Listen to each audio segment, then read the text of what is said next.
No, thank you so much, Alan. Thank you, Christian, for a very, amazing introduction to this subject. I really enjoyed your introductory remarks on this. And as I said, I was myself in the UN for 20 years before I joined the Africa Development Bank as Senior Special Advisor to the President of the bank. Because you can share the, let me see, you can share these slides now.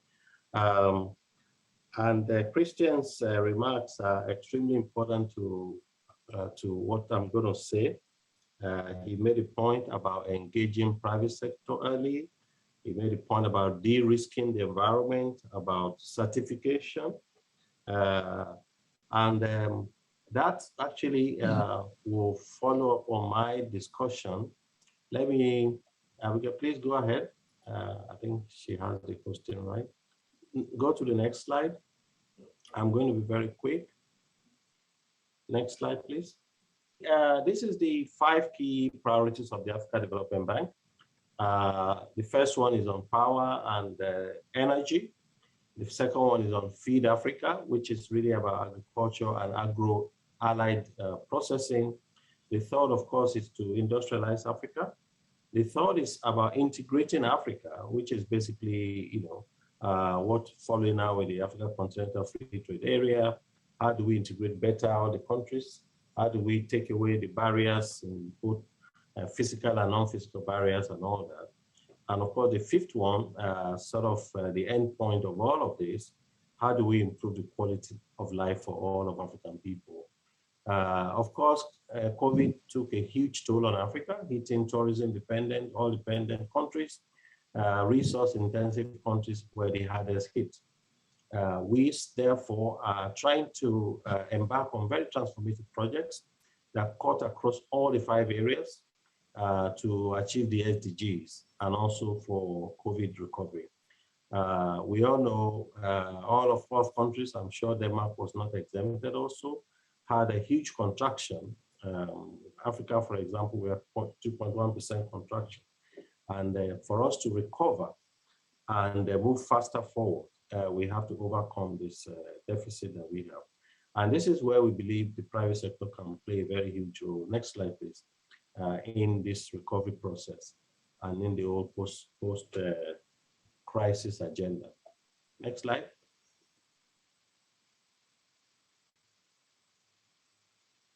Yeah, next slide. So what's the current situation in Africa? The major issue that had persisted for a very long time is Africa's dependence on minerals, on oil, on agricultural raw materials.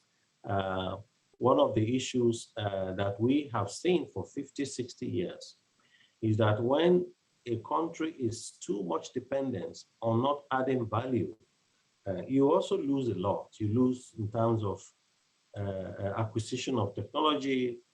You lose a lot in all kinds of volatility that attends to all of this. The COVID pandemic actually brought this home even more forcefully to all of us. 80% of all merchandise exports from Africa are commodities. And there's nothing wrong with commodity export. But the argument of the bank is that the countries now need to begin to process. We want private sector players who also process in the continent, add value to some level to all of the commodities that Africa produces. 90%, most of these countries, in terms of their export earnings, 90% of their merchandise earnings come from this. So anytime there is an external shock, they are all in trouble. And this is what happened with most of African countries. And with the studies we have had, is that the cumulative effect of several decades of shocks is that countries become even less able to recover, because these shocks create all manner of shock within the system that sets them back decades. Next slide, please. So therefore, particularly the oil-dependent countries are in major trouble. In fact, a lot of the raw material countries were growing at an extremely very fast rate. Talk of Cote d'Ivoire, talk of Ghana. But the point is that all of them are looking towards some level of domestic processing. And this is where we are trying to invite our partners from Europe, from everywhere, to begin to set up manufacturing to some level in the on the African continent. Next slide, please. There was an UNCTAD report. I had left UNCTAD then many years ago. I used to be part of this particular report. And I took out this conclusion from one of those reports. I said, the only way to reduce poverty in least developed countries without resorts to international welfare or international migration is through the development of productive capacities of the LDCs themselves and the expansion of productive employment opportunities with them. I noticed Christian talked a lot about employment, and this is one of those areas in which these countries actually can provide employment for young people. So the UNCTAD report called for a paradigm shift, which places development of productive capacities at the heart of national and international policies to promote development and poverty reduction in Africa. This is the same argument that is being made by the Feed Africa and also the Industrialized Africa pillar of the policies of the African Development Bank. Next slide, please. For example, look at this graph here. When you compare the two graphs, it shows you the nominal and the real prices of cotton, for example. And this is really the trend for most of these commodities. The real prices of all these commodities, cotton, all of them have trended, except for maybe gold and diamond, have trended downwards since 1960. In other words, countries that are exporting the same quantities of cotton annually since 1960, they are receiving less export revenue today than they did in 1960. So it is not a surprise that many of them remain in the poverty state that they are. Even when you increase export in terms of quantity, which many of them are not even able to do, because their productivity in agriculture is extremely very low, they still remain exactly where they were many years ago. Next slide. The case of cocoa and chocolate is also the same.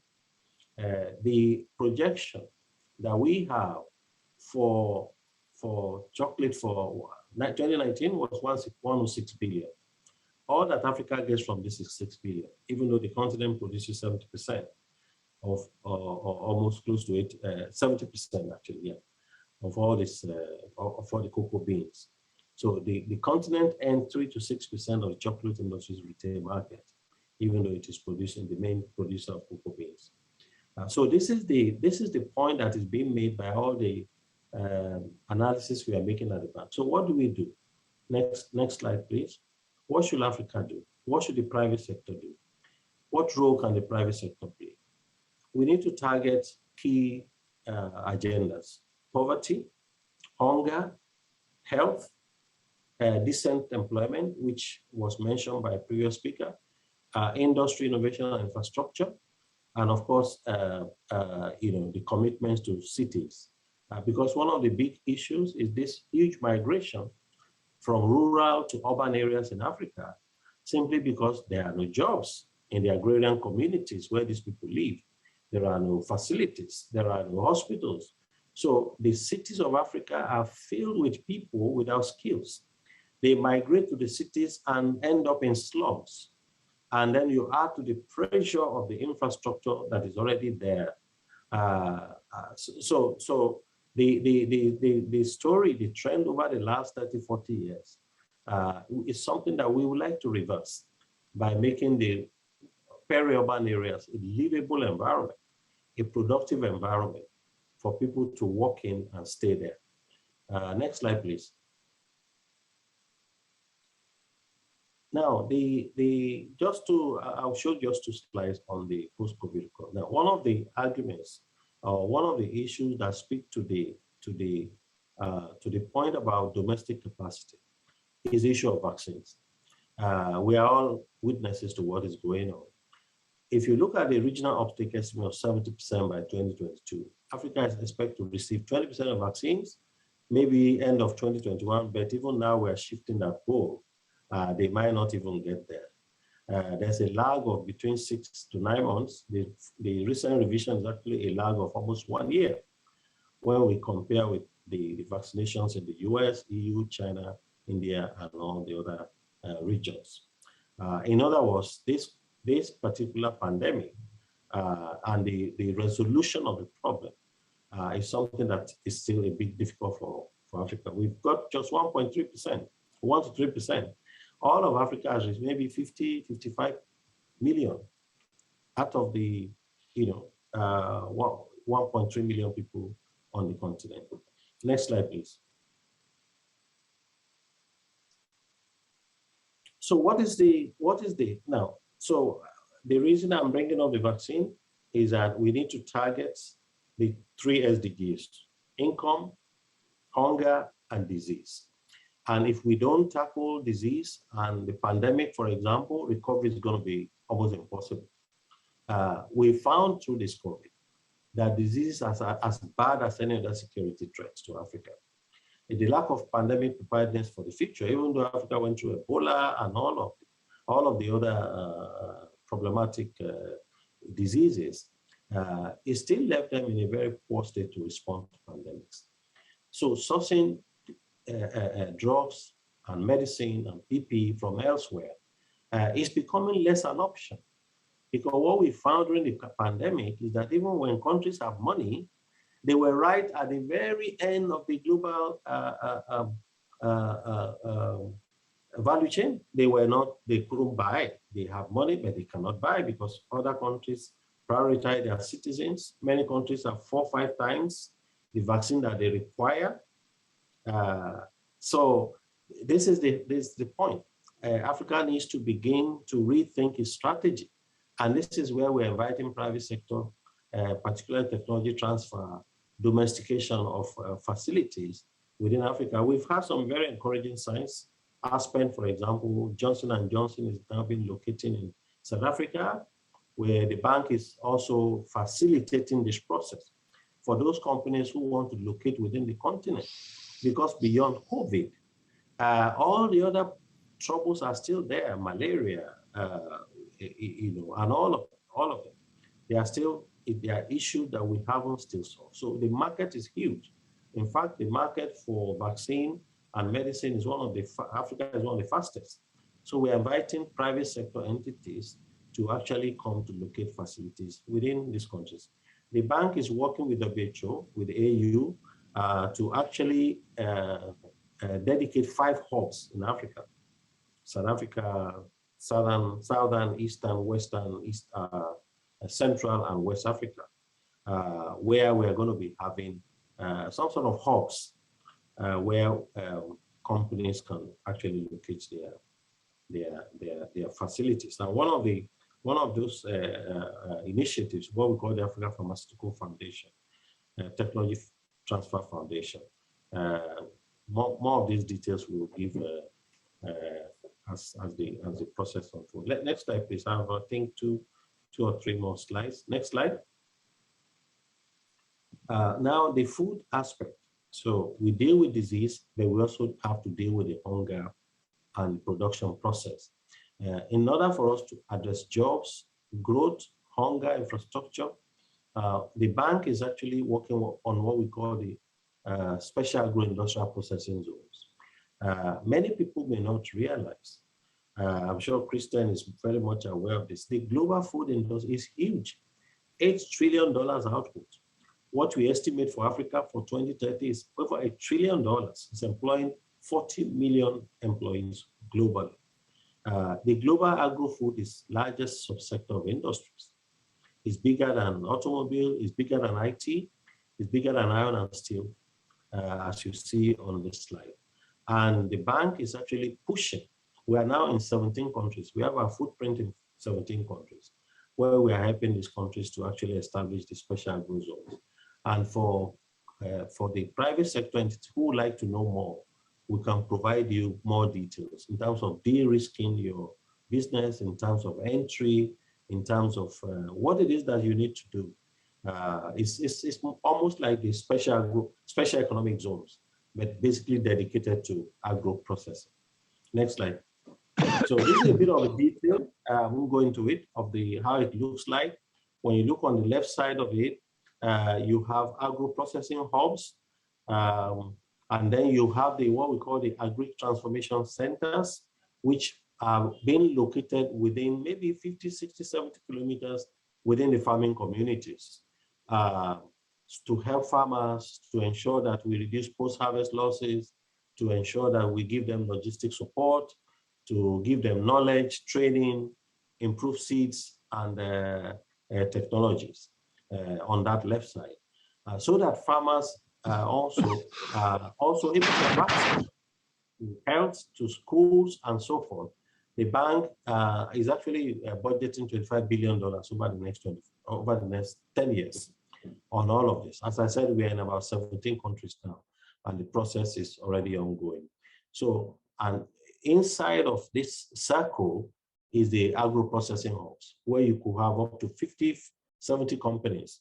In Ethiopia now, Ethiopia has about 24 industrial zones now. Half of them are actually agro zones. We are funding Ethiopia, we are funding Senegal, Nigeria, and we are also working very closely with private entities. In fact, the SCPZ, as we call it, Special Agro Zone, in Togo and Benin and a few others, are purely private zones. So this is how, again, the private sector can get engaged to grants, to technical assistance, to loans, but more importantly, investment. And it's in all of these areas: production, processing, scaling up. We look forward to help to supporting private entities who want to. This is one of our projects in Ethiopia that's ongoing, Buru Integrated Agro Zone. We have others that have reached very advanced processes. Next slide. So I think this is really the overview of what I would like to say. I want to thank you very much for inviting me, and we'll be happy to supply more details. Christian, I'll be very happy to introduce you to a number of these associations, whether it's cashew, whether it's sesame, whether it's all of this. Almost all of these countries have one big trouble or the other. But the bank is there to de-risk, to help, to introduce, to do whatever is necessary for private sector entities to get more engaged in Africa. Thank you very much.